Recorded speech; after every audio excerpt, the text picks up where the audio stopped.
முதலமைச்சர் ஜோசப் விஜய் தலைமையிலான தமிழக வெற்றிக் கழக அரசு 144 உறுப்பினர்களின் ஆதரவுடன் நம்பிக்கை வாக்கெடுப்பில் வெற்றி பெற்றுள்ளது. தமிழக வெற்றிக் கழக அரசுக்கு ஆதரவு கூறும் நம்பிக்கை வாக்கெடுப்புக்கான தீர்மானத்தை சட்டப்பேரவையில் முதலமைச்சர் விஜய் முன்மொழிந்தார். அன்புமிகு பேரவைத் தலைவர் அவர்களே, திரு சி. ஜோசப் விஜய் அவர்களை முதலமைச்சராக கொண்ட அமைச்சரவை மீது இப்பேரவை தனது நம்பிக்கையை தெரிவிக்கிறது என்னும் தீர்மானத்தை மொழிகிறேன். இதனைத் தொடர்ந்து சட்டமன்ற கட்சிகளின் தலைவர்கள் தீர்மானத்தின் மீது உரையாற்றினர். எதிர்க்கட்சியான திமுக வெளிநடப்பு செய்ததை தொடர்ந்து அவையில் உள்ள உறுப்பினர்கள் மத்தியில் நம்பிக்கை வாக்கெடுப்பு நடைபெற்றது. உறுப்பினர்களை எண்ணி கணிக்கும் முறையில் வாக்கெடுப்பு நடைபெற்றது. 6 வரிசைகளில் பிரிவு வாரியாக வாக்கெடுப்பு நடத்தப்பட்டது. அவைக்கு வெளியே உள்ள உறுப்பினர்களை உள்ளே வரச் சொல்வதற்காக 3 முறை மணியோசை எழுப்பப்பட்டது. பேரவை முதன்மை செயலாளர் அவர்கள் அழைப்பு மணியை, அதாவது கோரம் பெல் 3 முறை ஒலிக்க செய்வார்கள். அழைப்பு மணியை அழுத்துமாறு முதன்மை செயலாளர் அவர்களை கேட்டுக்கொள்கிறேன்.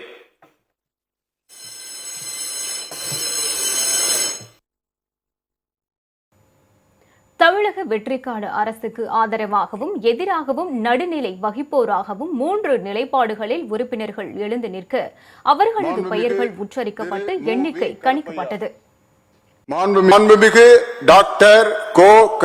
அருண்ராஜ், மாண்புமிகு திரு கே. ஏ. ச. கீர்த்தனா, மாண்புமிகு திரு சே. ராஜேஷ்குமார், மாண்புமிகு திருமதி ல. ஜெயசுதா லட்சுமிகாந்தன், மாண்புமிகு திரு வே. சம்பத்குமார், மாண்புமிகு திரு ந.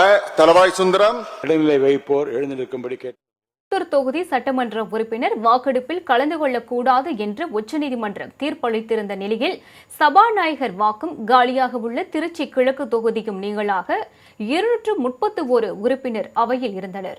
பெரும்பான்மைக்கு 116 தேவை என்ற நிலையில் வாக்கெடுப்பு நடைபெற்றது. மாண்புமிகு திரு சே. ராஜேஷ்குமார், மாண்புமிகு திருமதி ல. ஜெயசுதா லட்சுமிகாந்தன், மாண்புமிகு திரு வே. சம்பத்குமார், மாண்புமிகு திரு ந. தலவாய் சுந்தரம். இடைநிலை வைப்போர் வாக்கெடுப்பின் முடிவில் 144 உறுப்பினர்கள் ஆதரவளித்தனர். எதிராக 22 உறுப்பினர்கள் வாக்களித்த நிலையில் 5 உறுப்பினர்கள் நடுநிலை வகித்தனர். பரபரப்பான அரசியல் சூழலில் நடைபெற்ற இந்த நம்பிக்கை வாக்கெடுப்பில் தமிழக வெற்றிக் கழக அரசு வெற்றி பெற்றதாக சபாநாயகர் அறிவித்தார். ஆதரித்தோர் 144,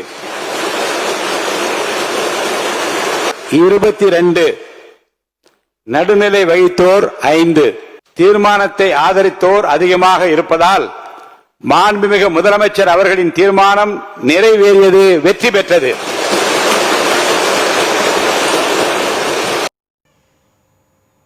இதனைத் தொடர்ந்து உரையாற்றிய முதலமைச்சர் விஜய் ஆதரவாக வாக்களித்த உறுப்பினர்களுக்கும் கட்சி தலைவர்களுக்கும் நன்றி தெரிவித்தார்.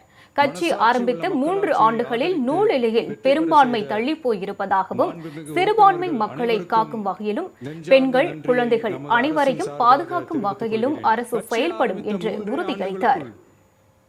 34.92% மிக மிக சிறிய அளவில் ஒரு நூல் இழைவில் தனி பெரும்பான்மை கொஞ்சம் தள்ளி போயிருக்கிறது. சிறுபான்மை மக்களுக்கான பாதுகாப்பை உண்மையாக நிலைநாட்டும் அரசுதான்.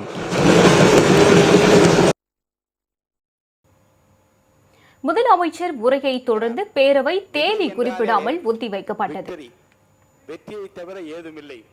அந்த வகையில் மாண்புமிகு தமிழ்நாடு முதலமைச்சர் புரட்சி தளபதி அவர்களால் இன்று இந்த மாமன்றத்தில் முன்மொழியப்பட்ட நம்பிக்கை கோரும் தீர்மானம் மாபெரும் வெற்றி அடைந்திருக்கிறது.